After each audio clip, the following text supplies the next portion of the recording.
Bom dia, boa tarde, boa noite. Me chamo Gabriel Arcanjo. Vou apresentar a atividade avaliativa 3 da disciplina de Fundamentos da Mecânica dos Sólidos, ministrada pelo professor Bernardo Neto. Irei apresentar um pouco sobre a teoria de momento de inércia, discutir acerca de deflexão e rigidez da flexão e fazer análise de deflexão de um trampolim. O momento de inércia irá expressar o grau de dificuldade em se alterar o estado de movimento de um corpo em rotação. Nesse exemplo da figura, a pessoa da esquerda está com os braços fechados e a pessoa da direita está com os braços abertos. As duas estão em rotação numa cadeira rotatória. Podemos perceber intuitivamente que a pessoa da esquerda possui menor momento de inércia, ou seja, seria mais fácil parar seu movimento ou mesmo acelerá-la. Já a segunda pessoa, a pessoa da direita, tem um maior momento de inércia, ou seja, seria muito mais difícil acelerá-la ou desacelerá-la. O primeiro problema que nós iremos resolver é encontrar o momento de inércia de uma barra retangular de lados A e B. Para isso, nós precisamos da sua seção transversal e nela iremos aplicar as integrais que descrevem os momentos de inércia no eixo x e no eixo y.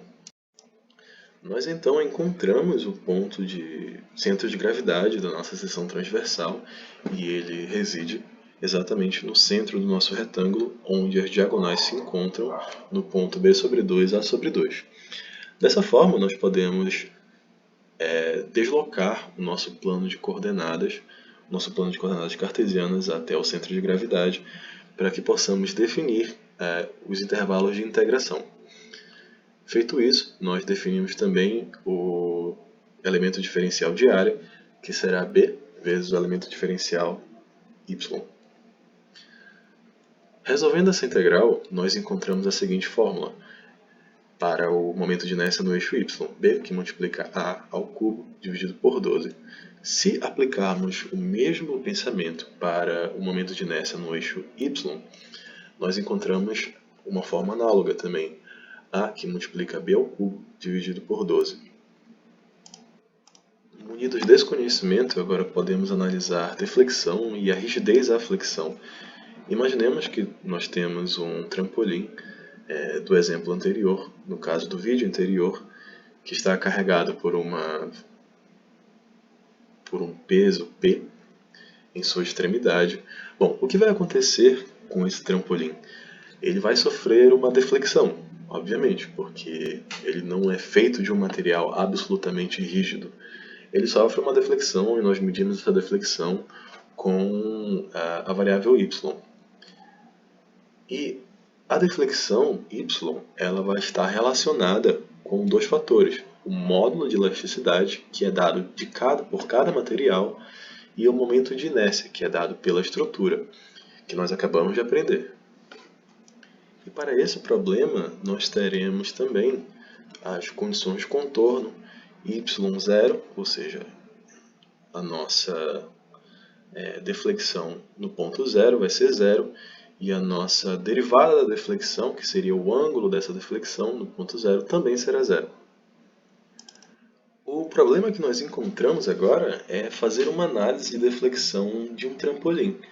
Trampolim esse que tem uma seção transversal que nós já estudamos, já sabemos como calcular o momento de inércia, já calculamos também o momento fletor em outros vídeos, e como eu acabei de mencionar, a gente já sabe calcular o momento de inércia. Então, como a gente faz o cálculo da deflexão nesse caso? A gente primeiro tem que começar com a fórmula que vai relacionar todas essas variáveis.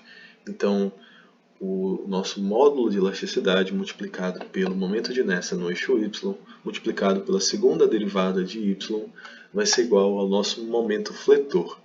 E substituindo tudo aquilo que a gente já tem, nós temos essa fórmula, essa equação, aliás, como resultado. E como nós solucionamos essa equação? Bom, podemos integrá-la uma vez, e o que vai nos resultar é essa nova equação com uma diferencial de primeiro grau somente. E vai nos resultar também uma constante de integração C1, mas como nós temos condições de contorno, no caso a primeira derivada de y é igual a zero, nós conseguimos dizer que C1 é igual a zero. Integramos mais uma vez para agora nós temos y aqui. E, de novo, temos uma segunda constante de integração, C2, e podemos afirmar pela condição de contorno também que de y igual a zero, y de zero igual a zero, que C2 será igual a zero. E substituindo os valores das nossas constantes de integração que acabamos de encontrar e isolando o y, nós chegamos na seguinte função de y. E essa função de y é exatamente a função que vai descrever a minha deflexão nesse trampolim ao longo de x para uma carga P em um trampolim de comprimento L.